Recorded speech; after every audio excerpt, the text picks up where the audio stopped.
제가 일하는 업계나 아니면 제 주변만 그런지는 모르겠지만 요즘 세상으로부터 들려오는 소식들 가운데에는 거의 대부분이 부동산, 주식, 코인 뭐 이런 이야기들만 많이 들리는 것 같습니다. 어딜 가나 이 세 가지에 대한 이야기를 하지 않는 곳이 없습니다. 인터넷 뉴스나 신문을 보아도 이것들에 대한 이야기가 가득하고 또 그와 연관된 또 정치적인 이슈들도 굉장히 많이 보이는 것 같습니다. 그리고 그 속에는 대부분의 내용은 이렇게 되어 있습니다. 어떻게 하면 이것을 더 많게 할 수 있는가? 그것도 남들보다 더 많이. 한동안 서점에 가면 판매량 최상위권에서 오르내리며 돈 버는 방법을 알려주던 책들이 있었습니다. 그 중에는 아주 두꺼운 책도 있었는데 저도 한번 읽어보았더니 굉장히 흥미로웠습니다. 그리고 그 속에서 인간의 욕망을 어떻게 자극하는지에 대한 생각들도 한번 해보았습니다. 물질적인 것이 모두 악하니 멀리하라 이런 말씀을 드리려는 것은 아닙니다. 화폐와 자본주의가 발달한 이래로 돈은 우리 삶의 필수적인 요소입니다. 여기 돈 없이 살 수 있는 사람이 어디 있겠습니까? 없습니다. 반드시 있어야 됩니다. 먹고 사는 문제와 직결되어 있고 또 먹고 사는 문제 자체가 악할 수는 없습니다. 지난주 우리가 함께 읽은 예레미야 애가의 말씀에서도 먼저 살아갈 자리를 세우라고 하나님께서는 말씀하셨으니까요. 그러나 문제는 우선순위와 욕망의 문제입니다. 그리고 삶의 기준에 대한 문제입니다. 우리 삶에 이미 함께 하시는 하나님께 등 돌린 채 물질만 쫓아 살아가는 삶, 남들보다 더 많이 갖고 싶은 그것에만 몰두하면서 만족 없이 소비사회의 종으로 끌려가는 삶, 그것은 결국 하나님과 나 사이를 가로막는 거대한 장애물이 됩니다. 저는 물질에 대한 그리스도인의 태도는 우리 교회의 이 봉헌 기도문에 모두 담겨 있다고 저는 생각합니다.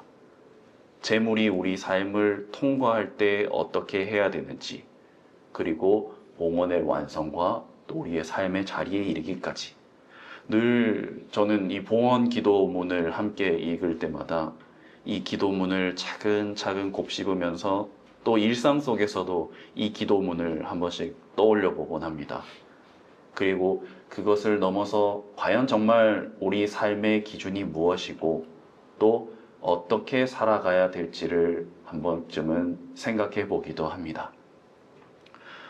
오늘 설교의 제목은 말씀이 길이 되려면입니다. 김승섭 교수님의 책 아픔이 길이 되려면에서 따온 제목인데요. 오늘 함께 나눈 이 말씀은 요한복음 1장 1절에 태초에 말씀이 계셨다와 같이 아주 신학적이고 거대한 주제를 담은 내용이라기보다는 우리가 늘 가까이 하고 있는 이 성경 말씀에 대해서 한번 생각해 보려고 합니다.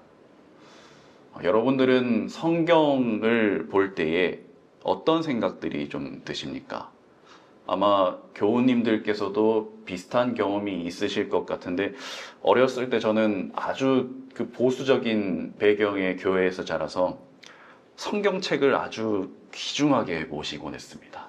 두는 자리도 늘 정해져 있고 부모님이 정해주신 그런 것들도 있었는데 성경책을 그냥 맨바닥에 내려놓는다든지 베개로 쓴다든지 이런 것들은 상상조차 할 수 없었고 성경책을 넘길 때도 구겨지지 않도록 조심조심 이렇게 넘기곤 했던 그런 기억들이 있습니다.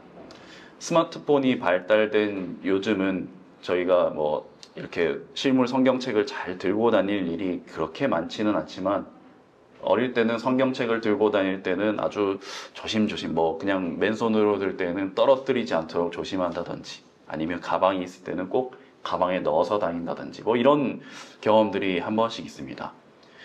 그런데 사실 우리가 굳이 따지고 보면 성경책이 중요한 것이 아니라 성경 안에 담긴 말씀이 중요할 텐데 왜 그렇게 책으로서의 성경을 모시고 살았는지 지금 생각해보면 좀 머릿속에 물음표가 계속해서 생깁니다. 성경에 대한 이런 태도는 우리가 성경을 이해하는 데에도 영향을 미칩니다. 성경을 잘 읽기 위한 방법을 담은 유진 피터슨의 책 이 책을 먹으라 라는 책에 보면 자신의 손자와 관련된 일화가 하나 초반에 등장합니다. 거기에 보면 이제 7살짜리 손자가 할머니와 박물관으로 가는 길에 점심을 먹게 됩니다. 거기서 이제 할머니와 함께 있는 동안 쉴 새 없이 제 아들 혜인이처럼 계속 떠들던 그 아이가 밥을 먹고 나서는 갑자기 가방에서 성경책을 꺼내서 글자를 따라서 눈동자를 이렇게 움직이며 조용히 침묵하며 성경책을 읽더니 한참 후에 성경책을 덮고 가방에 집어넣는 모습을 보았다고 합니다. 그 모습을 본 할머니의 마음은 아주 뿌듯하고 손자가 잘 자라고 있구나라는 생각을 했겠지요. 감동을 받았다라고 책에는 쓰여져 있습니다. 그런데 문제는 손자가 아직 글을 읽을 줄 모른다는 것이었습니다. 그러면서 유진 피터슨은 묻습니다. 손자가 성경을 읽었다라는 것은 무슨 일인가? 성경을 펼쳐서 눈동자를 움직이며 읽었으나 읽지 않았고 경건하고 침묵하며 진지했으되 이해하지 못했으며 매우 귀중한 책으로 여기지만 자신의 일상과 무슨 상관이 있는지 전혀 인식하지 못했다는 사실을 지적합니다. 그리고 이런 행위가 성인이 된 우리에게도 그리스도인으로 하여금 성경에 대한 경건한 무관심을 지속되게 만든다라고 그렇게 지적하고 있습니다. 여러분들은 성경을 어떻게 읽고 계십니까? 오늘 우리가 함께 읽은 디모데후서의 말씀에는 성경에는 구원에 이르는 지혜가 있고 하나님의 감동으로 되었고 교훈과 책망과 바르게 함과 의로 교육하기에 아주 유익하다고 전해줍니다. 그리고 거기에 더하여 사람을 온전하게 하고 더 나아가 선한 일을 행할 능력을 갖추게 한다라고 그렇게 이야기합니다. 단순히 어떤 지성적인 측면에서 바라본 좋은 책 정도의 수준이 아니라 사람을 변화시키고 또 더 나아가서 그런 어떤 의지적인 부분들, 실천적인 부분들까지도 포괄하는 능력이 있다라고 디모데후서는 이야기합니다. 교회를 다니면서 성경이 얼마나 중요한지를 모르는 분은 아마 아무도 없을 겁니다.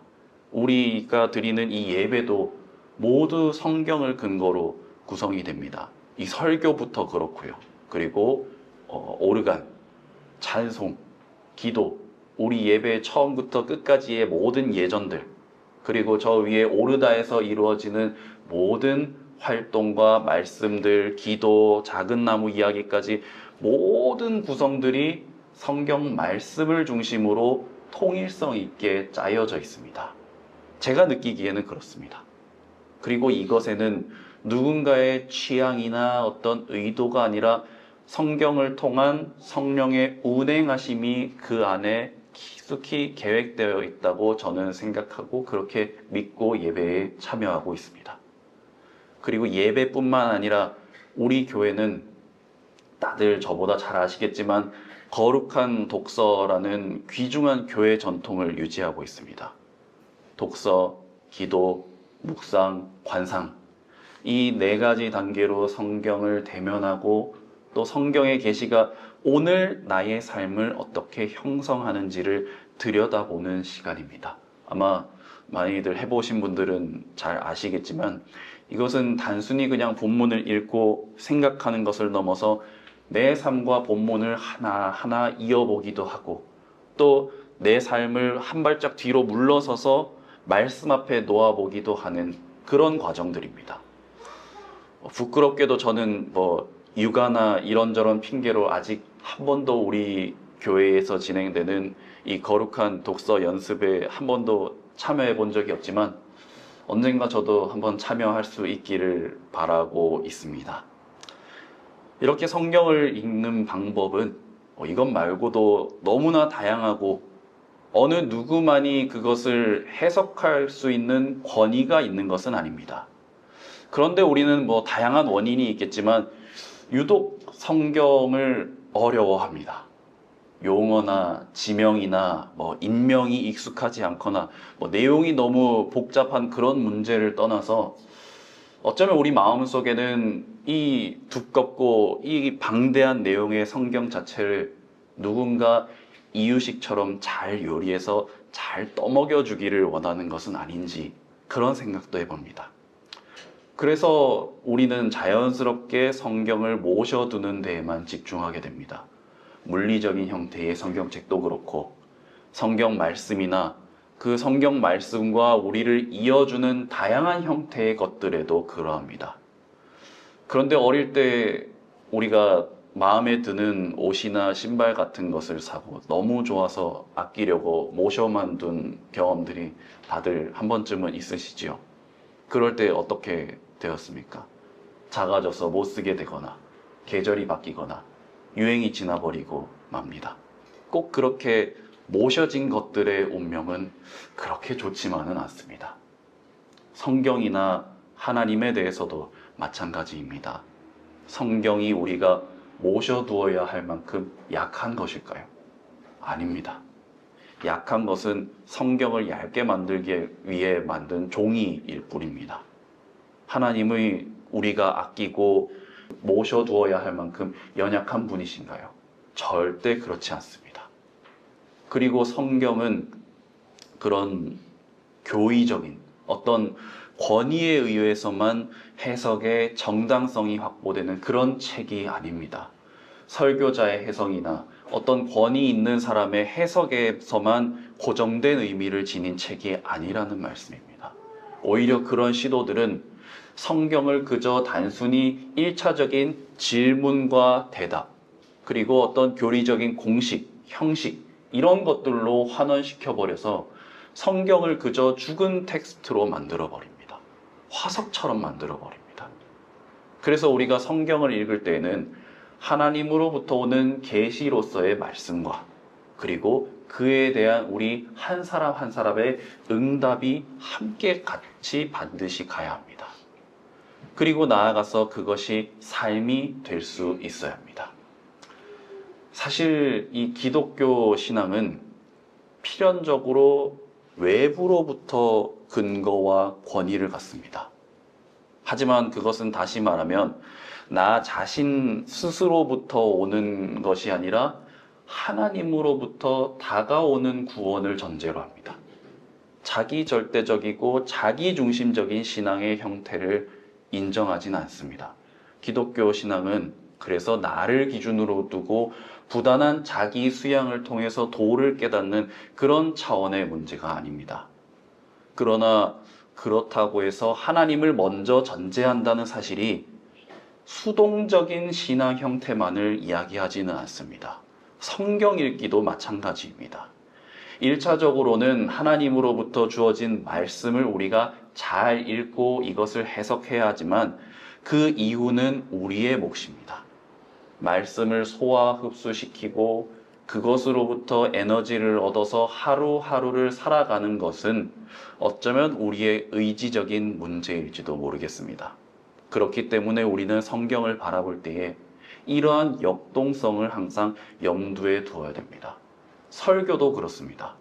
오늘 디모데후서 말씀에는 성경이 지닌 거룩한 의미와 속성, 그리고 그것이 확장되어서 사람을 변화시키고 행위로 이어지고 또 4장에서는 말씀을 전파하기에 이르러야 된다라고 그렇게 이야기를 합니다.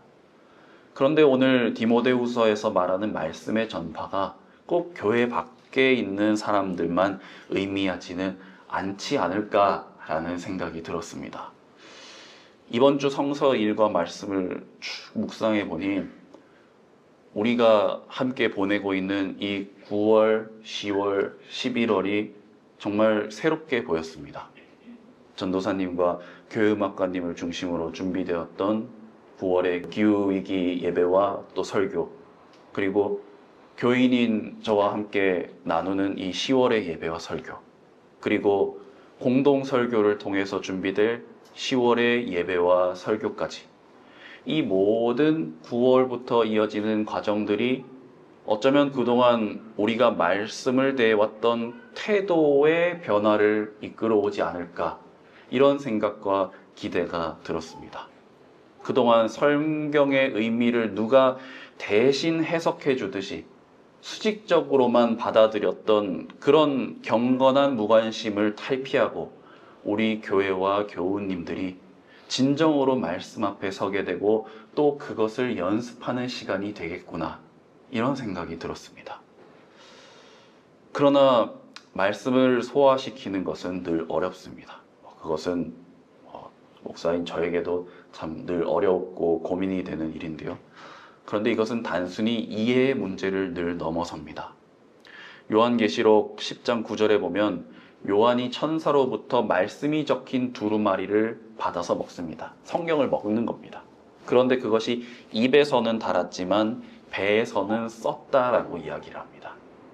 말씀이 삶으로 옮기는 일이 어려운 이유는 내 생각과 나의 살던 방식에서 돌이켜야 하기 때문에 어렵습니다.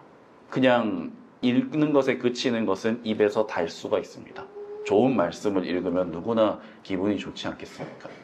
그러나 그 행위의 변화와 삶의 변화가 전제되기 때문에 속에서 쓴맛이 때로 느껴지기도 하는 것입니다.